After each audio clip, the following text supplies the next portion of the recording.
Assalamualaikum warahmatullahi wabarakatuh. Bismillahirrahmanirrahim.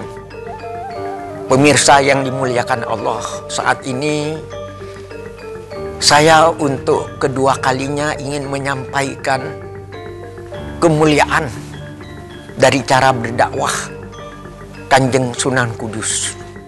Tapi sebelumnya saya bacakan puisinya dulu, syairnya dulu.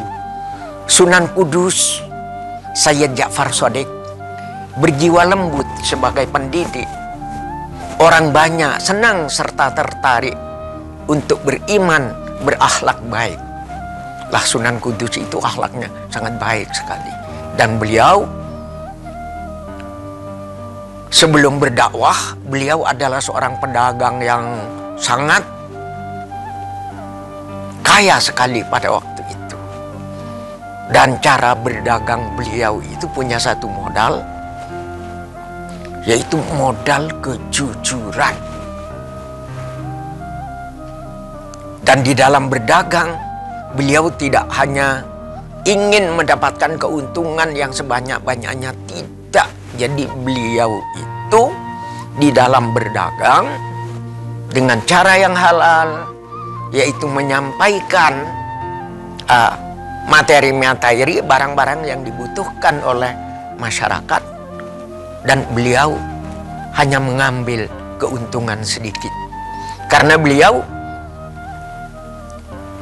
berpesan kepada anak cucunya, kepada santri-santrinya, anak cucuku, nek kowe dagang ojo golek bathi sing akeh-akeh. Kalau kamu berdagang, jangan mengambil untung yang banyak.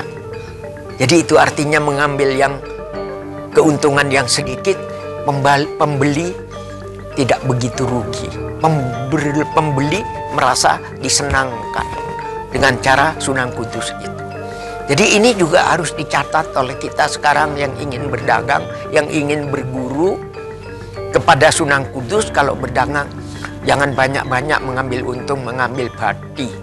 Tapi dengan mengambil sedikit itu, justru pembeli akan semakin banyak. Karena pembeli mendapatkan harga yang murah dari bathi, dari keuntungan yang sedikit. Kalau ini ditiru, luar biasa.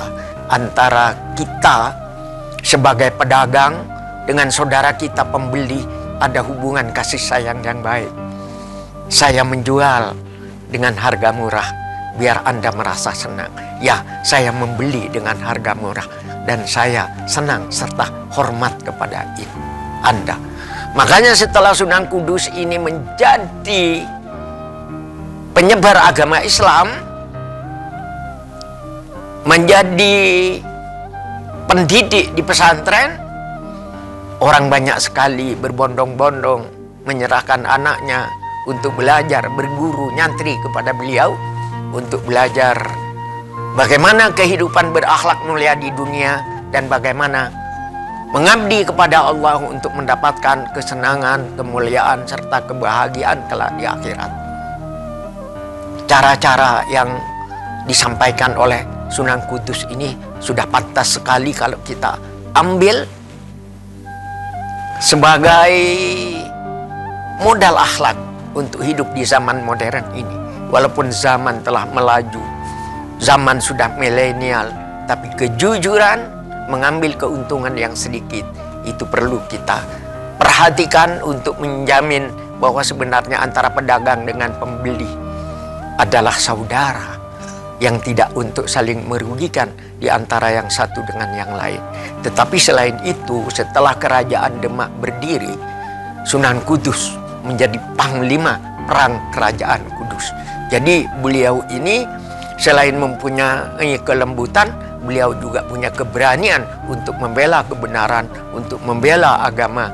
Apabila kebenaran itu dipermainkan, apabila agama itu dihina, kemudian mau dihancurkan oleh orang lain, Sunan Kudus itu bisa tegak berdiri dengan cara bersikap yang seadil-adilnya. Apalagi kepada saudara, kepada musuh pun kita harus bersikap adil. Itulah ajaran Sunan Kudus.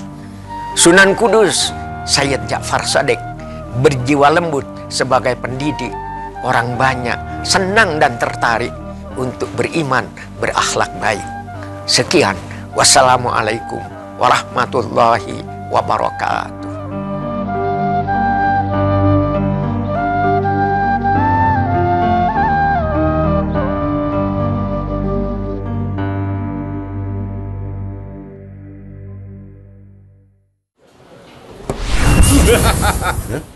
Astaga, gajah. Elah, gajah ngasih gajah. Aromanya khas.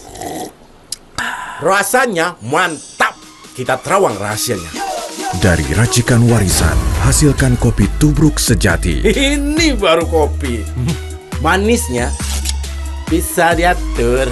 Tubrukers, yuk ngopi gajah. Gajah minum gajah.